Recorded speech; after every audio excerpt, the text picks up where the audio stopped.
Olá a todos, bom domingo e sejam bem-vindos a mais uma edição diária mundialista de No Princípio Era a Bola. Numa jornada com futebol de ataque, golos, reviravoltas, tivemos a primeira vitória dos Países Baixos e a qualificação da Alemanha para a fase seguinte, mas mesmo ao cair do pano. O meu nome é Lídia Paralta Gomes, comigo estão o Rui Malheiro. Viva Rui! Viva Lídia, viva Tomás, cumprimentos a todos que nos ouvem. E o Tomás da Cunha. Olá Tomás! Olá Lídia e Rui, um abraço a todos.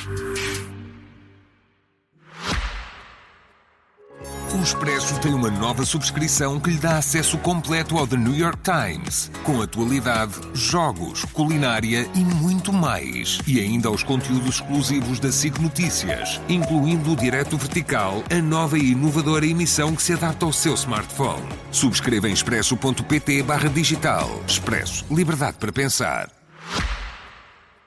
Vamos começar pelo duelo europeu entre Países Baixos e Suécia, duas equipas que precisavam desta segunda jornada para mostrarem um pouco mais de risco e ambição, e o certo é que o jogo em Houston foi bastante animado. Os 5-1 para os neerlandeses talvez seja um resultado algo enganador para o que se passou no jogo, mas contam a história de uma equipa que foi muito eficaz e outra nem por isso. Tomás, pediu-se aqui neste podcast um pouco mais de audácia aos Países Baixos, depois do empate com o Japão, e o certo é que Koeman mexeu, aposta em Brian Brobbey no centro do ataque para moer a paciência aos defesas suecos, e o jogador do Sunderland foi mesmo uma das figuras do jogo. Sem dúvida, também pedimos o Brian Brobbey e o Koeman acabou por corresponder, obviamente, no sentido de melhoria dos Países Baixos, e fez uma belíssima exibição, o ponta de lança, desde logo porque é um ponta de lança, e isso faz toda a diferença na forma como a seleção laranja consegue utilizá-lo como referência mais direta, ou como pivô, sendo que depois é um jogador também muito agressivo no ataque às zonas de finalização para atacar o cruzamento. E a verdade é que os Países Baixos também enfrentaram uma Suécia mais atrevida do que se calhar poderíamos imaginar, a sofrer com saídas mais diretas, a dar muitos espaços aos médios na fase inicial do jogo, sobretudo o Frenkie de Jong a receber muito à vontade e a lançar os ataques dos Países Baixos, tanto que o Graham Potter teve de ajustar a equipa mais à frente num 5-4-1, de modo a travar melhor o meio campo laranja. De qualquer forma, outro dos grandes problemas que a seleção tinha tido era a forma como o Dumfries estava a ser utilizado, muitas vezes mais por dentro, em zonas mais baixas, sem conseguir entrar em profundidade. Desta vez foi o oposto. Primeiro com a aposta no Malen, que também conseguiu atacar mais zonas por dentro para libertar o corredor para o Dumfries, e isso foi notório na forma como houve desequilíbrio naquela zona. E mais tarde com o Summerville, que está a ser uma aposta ganha por parte de Ronald Koeman, entrou muito bem a participar nos golos, a desequilibrar não só junto à faixa em combinação com o Dumfries, mas também a acelerar em corredor central. A verdade é que com o golo cedo os Países Baixos também ficaram com um contexto muito simpático para poderem acelerar pelos extremos, e o Gakpo, já se sabe, normalmente veste outra capa quando está a jogar pela seleção. Mais tarde a Suécia também respondeu, aliás, ainda na primeira parte a Suécia respondeu, porque de facto esta seleção de Koeman não inspira grande confiança em termos defensivos, nem na proteção do espaço entre linhas, atrás dos médios, muita facilidade, sobretudo para o Isaac baixar e receber e tentar combinações com Gyökeres, ou ele próprio assumir a finalização, e depois também em transição, com a entrada do Elanga, isso notou-se. Portanto são dois momentos em que a seleção dos Países Baixos não está muito sólida, não se esperava que fosse, mas a verdade é que a Suécia, que não é propriamente a equipa mais talentosa, conseguiu fazê-lo de forma clara, ou conseguiu expô-lo de forma clara. Depois há ainda outra debilidade que já tínhamos visto contra o Japão, que é a defesa da bola parada, também pelo Verbruggen, que não está muito confiante na defesa de cruzamento ou na saída aos cruzamentos, e até em termos de defesa da baliza nesse tipo de situações. Portanto, é uma vitória justa, uma vitória que acabou por ser facilitada pelo contexto do jogo, com mais espaços para acelerar. Nota para o crescimento do Frenkie de Jong no meio campo dos Países Baixos e para a aposta em Brian Brobbey, mas defensivamente ainda há muita coisa que esta Holanda tem de provar para se afirmar como uma candidata neste torneio. Quanto à Suécia, neste momento 0-0, ganha 5-1 e agora sofre o 5-1 também. Não deve ter acontecido muitas vezes na história dos campeonatos do mundo. Rui, comungas desta ideia do Tomás de que ficamos mais convencidos com o potencial do ataque dos Países Baixos, mas também há questões defensivas aqui que podem ser problemáticas para o que resta do torneio? Totalmente, Lídia. Concordo inteiramente com a análise do Tomás. Aquilo que me pareceu é que aquilo que nós falamos no primeiro jogo acabou por ser ao contrário. O melhor exemplo é claramente a forma como o Dumfries atacou a profundidade e a equipa da Holanda chegou com outro tipo de agressividade à zona de finalização.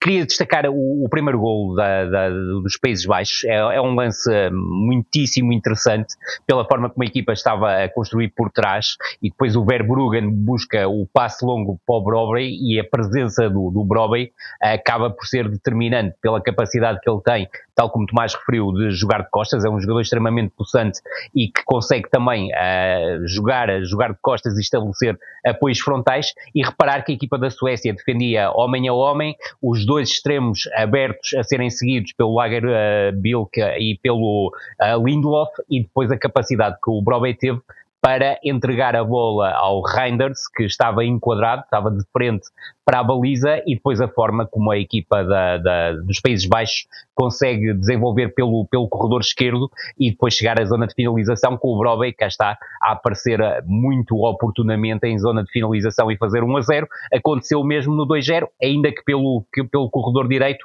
e cá está a preponderância do Dumfries de chegar à linha de fundo e conseguir assistir o Brobbey para o 2-0. Ainda em termos ofensivos, dizer que a substituição ao intervalo com a entrada do Summerville acabou por ser determinante. O Summerville acaba por fazer o golo que vale o 5-1, mas está envolvido quer no 3-0, quer no 4-0, com uma assistência, e com uma assistência, e cá está o Gakpo a surgir aqui em grande plano. Agora, fica uma ideia que a seleção dos Países Baixos ainda não está totalmente confortável em processo defensivo, quer no momento de transição defensiva, em que pode ser claramente exposta, e daí aquela preocupação que o Koeman teve no primeiro jogo, de fazer muitas vezes o equilíbrio com 4+1 ou 2+3, ou seja, 5 jogadores sempre preparados para o momento da perda, e a verdade é que a seleção da Suécia, e o resultado é claramente enganador nesse sentido, principalmente após ter feito um acerto no primeiro período de paragem, acabou por ser uma seleção que chegou com alguma facilidade às zonas de finalização, criou perigo a nível da bola parada, e creio que os Países Baixos precisam de melhorar essa situação. E deixar uma nota clara que a Suécia, com a entrada do Elanga, juntando o Elanga quer ao Gyökeres, quer ao Isaac, acabou por ser uma equipa que conseguiu criar desequilíbrios, quando conseguiu encontrar espaço por fora para alimentar zonas de finalização. É certo que marcou apenas um golo, mas podia ter marcado mais, e a verdade é que o Verbruggen, em algumas situações, acabou por ser determinante para mostrar que há aspectos a trabalhar em processo defensivo, recordando que, mais uma vez, e sempre que sentiu essa necessidade, os Países Baixos formaram linha de 5 em momento defensivo, com o De Jong a baixar até a última linha. Mais a norte, em Toronto, no Canadá, o Alemanha-Costa de Marfim era um jogo para o qual tínhamos muitas expectativas, e creio que em parte essas expectativas foram cumpridas. O jogo acabou com uma reviravolta consumada aos 90+4 pelo super suplente Denis Undav, que já tinha feito também o gol do empate. 2-1 para a Alemanha, portanto o resultado final no encontro em que a Costa de Marfim até marcou primeiro, ainda na primeira parte, e atrevo-me a dizer, até foi a melhor equipa em campo em vários períodos do jogo. Rui, chega-se ao final do jogo, pelo menos da minha parte, com uma sensação de alguma injustiça, depois de um jogo em que a Costa de Marfim conseguiu durante muito tempo condicionar a Alemanha e partir mesmo com facilidade para o ataque com muita gente. O que é que depois na reta final do jogo acaba por falhar e que faz com que a equipa africana não leve pontos deste jogo? Deixa-me, obviamente, concordar contigo. Acho que foi dos jogos mais interessantes do Campeonato do Mundo até agora. Creio que a Costa do Marfim, não tendo um ascendente claro durante 60 minutos, foi a melhor equipa até aos 60 minutos, e aquilo que acaba por ser absolutamente determinante para o desfecho, creio que foi a sagacidade do Nagelsmann a lançar o Denis Undav, e o Denis Undav mais uma vez a ser absolutamente nuclear com a sua entrada. É certo que diante do Curaçao as coisas estavam mais fáceis, a equipa do Curaçao estava claramente desgastada, é uma equipa que tem muitas debilidades, a Costa do Marfim não tem essas debilidades, mas a verdade é que a entrada do Denis Ondav e do Amiri e do Llewellyn acabou por ser absolutamente determinante para consumar uma reviravolta, do meu ponto de vista injusta, mas a verdade é que a seleção da Alemanha, principalmente naquela meia hora final, acabou por ter argumentos que faltaram em vários momentos até aí. Sobretudo dizer, mais uma vez, que o Sané esteve completamente fora do jogo. Gostei muito do envolvimento do Brown no processo ofensivo da equipa, muitas vezes a buscar o espaço interior, ou seja, o meio espaço, e mantendo-se o vírus aberto, noutras situações a ser ele a dar mais a largura, mas foi sobretudo nos movimentos interiores que ele acabou por fazer a diferença. Mas indo diretamente à tua questão, creio que a seleção da Costa do Marfim, contrariando um bocado aquele mito da questão da dimensão física, acabou por perder argumentos nesse aspecto, sobretudo porque senti claramente que o Diomandé acabou por perder a explosividade, porque ele é um jogador absolutamente incrível e voltou a sê-lo.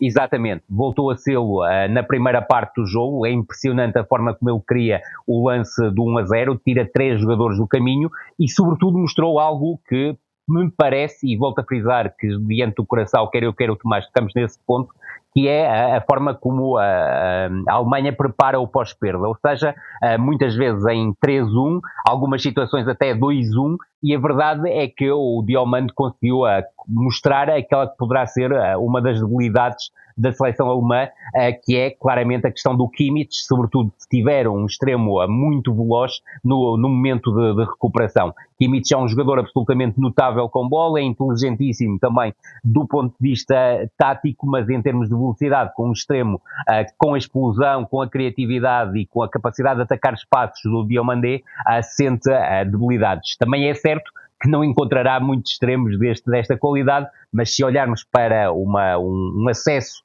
à final do Mundial, aí sim, seguramente encontrará. Agora, voltando à parte final, eu creio que a Alemanha consegue, com algum receio, do meu ponto de vista, mesmo depois do 1-1, conseguiu ligar muito, muito melhor o jogo. Não é por acaso que quer o 1-1, quer o 2-1, acabam por nascer de construções desde trás, papel muito importante dos centrais nas progressões, quer do Tah, quer do Rudiger, que substituiu o Schlotterbeck ao intervalo, mas sobretudo destacar, quer no lance do 1-1, quer no lance do 2-1, mais uma vez o Mecha a surgir envolvido nos lances que estão na origem dos golos, com o Amiri, no caso do 1-1, a servir o Undav, e o Undav a ser absolutamente nuclear na forma como finaliza, e também no 2-1. É mais uma jogada que nasce desde trás, aí uma combinação mais sobre a esquerda entre o Wirtz e o Tah a acreditar claramente na sua capacidade para criar desequilíbrio no meio campo ofensivo, e depois o tal sensacional passe de ruptura do Mecha a permitir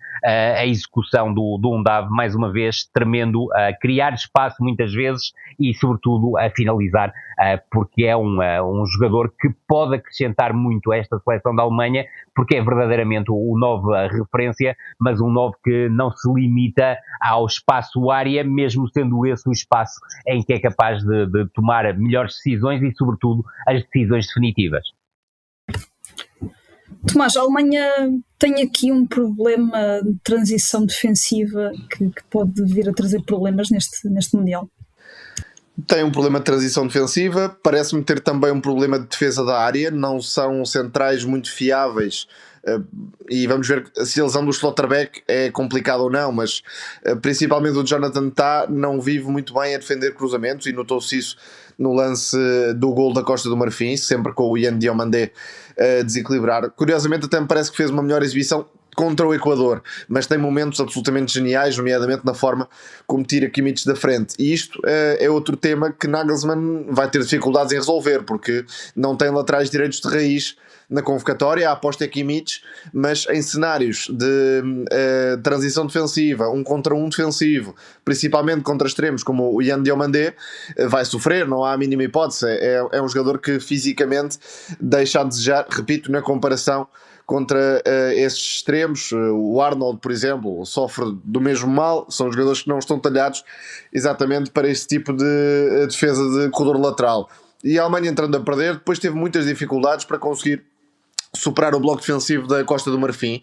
Fiquei bastante agradado com a estratégia do MR Faé, porque a Costa do Marfim tinha jogado em 4-4-2 no primeiro jogo, desta vez jogou num 4-3-3, e a tentativa foi mesmo manter os extremos um pouco mais altos e a fechar por dentro, para que os 3 homens da construção inicial da Alemanha estivessem condicionados. E depois, com a aposta no Inau Ulaí, que fez um jogo tremendo, vai ser seguramente o novo líder desta geração da Costa do Marfim, a par do Yan Diomandé, um médio muito dinâmico, sai bem da pressão em condução, sabe ocupar espaços, tem um critério tremendo nas ações ofensivas. Portanto, fez uma exibição entusiasmante, daquelas que nos transporta para a realidade do Campeonato do Mundo, porque se não fosse um Davi, era claramente melhor em campo. Sim, sem dúvida alguma. Não é que seja um total desconhecido, mas também não é um jogador que esteja já nos holofotes. Portanto, está na Turquia, acho que realmente impressionou tudo e todos o Inau Ulaí, que tem apenas 20 anos. Depois, há ali toque de Nagelsmann, porque se a Alemanha estava com dificuldades no plano inicial e com as peças iniciais, a verdade é que o Nagelsmann revolucionou a equipa, sobretudo com o recuo do Nmecha, que está a ser um dos melhores médios deste Campeonato do Mundo. No primeiro jogo, mais em tempos de chegada e meia distância, desta vez com o recuo para primeiro médio. O Pavlovic não conseguiu soltar-se no jogo, o Nmecha meteu passes verticais atrás de passes verticais, incluindo no lance do empate, com um grande movimento do Undav. Primeiro a baixar em apoio, a atrair o defesa da Costa do Marfim, e depois, já com o Amiri a alargar a posição para o cruzamento, é o Undav que vai chegar primeiro para finalizar aquela jogada num golo simples, mas de grande eficácia. E depois, na parte final, mais uma vez esta combinação, Nmecha, passe vertical, e a recepção orientada do Undav é extraordinária, impacto tremendo nos jogos da Alemanha. Vamos ver, porque aqui não há apenas um tema de rendimento, é também um tema, ou é sobretudo um tema de características na comparação com o Kai Havertz. Portanto, vamos ver por que caminho quer ir Nagelsmann, mas um pouco na mesma linha da seleção dos Países Baixos. Parece haver aqui mais potencial ofensivo do que propriamente condições defensivas, estabilidade nesta fase. E há algumas coisas que Nagelsmann tem de corrigir forçosamente, nomeadamente em relação ao lado direito. O Sané não está a justificar minimamente aquela aposta. A jornada deste domingo fica marcada pelo segundo jogo de Espanha, à procura da primeira vitória neste Mundial. Vai jogar frente à Arábia Saudita, e também o regresso dos Tubarões Azuis, depois de anularem os campeões da Europa, Cabo Verde, já com a mãe de vozinha nas bancadas. Vai jogar em Miami com o Uruguai de Marcelo Bielsa. Tomás, depois de um jogo de sobrevivência frente à Espanha, que valeu 1 ponto, frente ao Uruguai, acreditas que Cabo Verde poderá ter condições para ser uma equipa um pouco mais ousada e ir também em busca do seu primeiro golo do Mundial? Pode ter mais hipóteses, mas é um jogo muito difícil, não porque o Uruguai seja uma super seleção, mas porque mete um ritmo alucinante nos jogos. É muito difícil jogar contra o Uruguai em modo pressionante, nos duelos, não dá grandes hipóteses aos adversários. Agora, é uma equipa que se expõe bastante, e se Cabo Verde conseguir ter mais critério nas saídas para o ataque, porque contra a Espanha desperdiçou muitos ataques com potencial por más decisões ou maus passos dos homens da frente, era também seguramente o nervosismo da estreia. Desta vez é possível que os jogadores cabo-verdianos, nomeadamente o Giovani e o Jamir Monteiro, possam ter mais pausa, mais calma, mais acerto na definição, e aí haverá espaços para aproveitar e quem sabe tentar chegar ao primeiro golo. Mas parece-me que o pior erro que Cabo Verde poderia cometer era sentir-se demasiado capacitado para jogar olhos nos olhos contra a seleção do Uruguai. Não é que não possa discutir o jogo, não é nesse sentido, mas terá de ser inteligente na gestão dos momentos e dos timings para atacar a baliza uruguaia, porque a verdade é que não sinto que Cabo Verde precisa atacar muito para marcar golo, quer no aproveitamento de espaços após saltar aquela primeira pressão, quer na bola parada, porque o Uruguai é uma das equipas mais frágeis em bola parada, nas marcações individuais que são expostas e libertam espaços para o adversário aproveitar. Foi assim que sofreu da Arábia Saudita. Portanto, concentração defensiva, confiar nas referências mais recuadas, o Vozinho, o Diney, o Pico Lopes.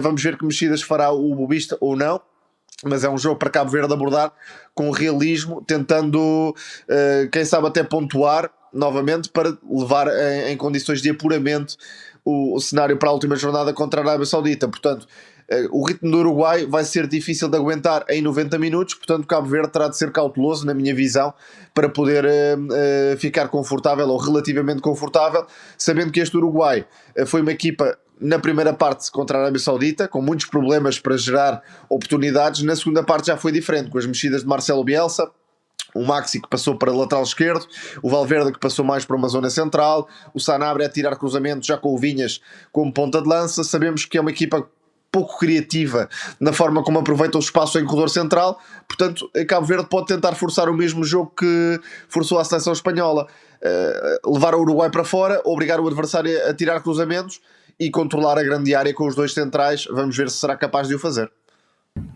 Rui, vejo aqui um jogo que será parecido com o jogo frente da Espanha, ou também o facto do Uruguai estar aqui a precisar de pontos poderá ser um problema maior para a seleção de Cabo Verde? É um problema maior, obviamente. Dizer que se for o Uruguai da primeira parte, e recordar que o Bielsa foi o treinador da Argentina em 2002 e considerava dois dos melhores avançados do mundo naquela altura e sobretudo naquela época incompatíveis, ou seja, o Batistuta e o Crespo, no jogo de estreia da equipa do Uruguai colocou o Vinhas e o Darwin Núñez como referências ofensivas. Não há incongruência maior, sobretudo, ainda que perceba perfeitamente que passaram 24 anos e as pessoas podem mudar de ideias. Aquilo que me parece é que a equipa do Uruguai da segunda parte, e o Tomás tocou num dos jogadores importantes, o Sanabria, eu também juntaria aqui o Canóbio pela capacidade que deu ao corredor direito da seleção do Uruguai, acabou por transformar a equipa, principalmente porque o Valverde se situou no corredor central. Agora, eu fiquei com muitas dúvidas, mesmo na segunda parte, da capacidade de associação pelo corredor central. Senti uma equipa muito presa ao jogo exterior e aos cruzamentos para a área. Isso pode levar a Cabo Verde, principalmente numa fase inicial, e acredito que o Uruguai muito possivelmente mantenha, quer dizer, continue com o 4-3-3 que utilizou na segunda parte, crie muito por fora, e isso leva Cabo Verde em muitos momentos a repetir a defesa em 6-3-1. Agora, este jogo exige-se mais a Cabo Verde do ponto de vista ofensivo. O Tomás tocou nos pontos essenciais. É muito importante para Cabo Verde que Jamiro esteja muito mais em jogo. Creio que também será muito importante, novamente, a entrada do Telmo Arcanjo a partir do banco, para a equipa de Cabo Verde ter momentos em que tem mais bola, sobretudo também a capacidade que o Jovane tem, e parece-me claramente o jogador mais capacitado do tridente da frente para gerir esse momento de passe, e não esquecer que diante da Espanha, Cabo Verde teve situações que conseguiu criar da metamorfose de transição ofensiva em contra-ataque, que depois desperdiçou praticamente todas, e tenho também alguma curiosidade para perceber quem será a referência ofensiva de Cabo Verde, porque Nuno da Costa parece-me um jogador mais talhado para esse momento e em quase todos os momentos, em quase todo o tipo de ações, do que o Dylan Livramento, que não nos podemos esquecer, esteve no Casa Pia. O contexto é completamente diferente, mas chegou a ser terceira opção em relação a Cassiano e a Cláudio Mendes. Agora, em relação ao jogo, Cabo Verde vai ter que arriscar mais um bocadinho, e isso parece-me óbvio diante do Uruguai. Agora, o ritmo que a seleção do Uruguai colocou na segunda parte, e o Tomás já tocou nesse ponto, é um ritmo que Cabo Verde vai ter muita dificuldade em acompanhar, e sobretudo saliento que a partir dos 55, 60 minutos pode tornar-se ainda mais difícil para Cabo Verde conseguir acompanhar um ritmo que é, se calhar neste momento, a maior arma que o Uruguai tem, mas não é um adversário totalmente intransponível, bem pelo contrário. E também há o outro lado, é que o Uruguai pode sentir dificuldades também em gerir o facto de não chegar a esta jornada com o conforto que provavelmente esperaria em termos pontuais, e se Cabo Verde fizer uma surpresa, passa a ser o Uruguai a ficar nos arames em termos de classificação ou de qualificação para a fase seguinte, já que depois na última jornada defronta a Espanha. E terminamos assim mais um episódio de No Princípio Era a Bola, que teve a sonoplastia de Ruben Tiago Pereira. Obrigada a todos desse lado e até amanhã.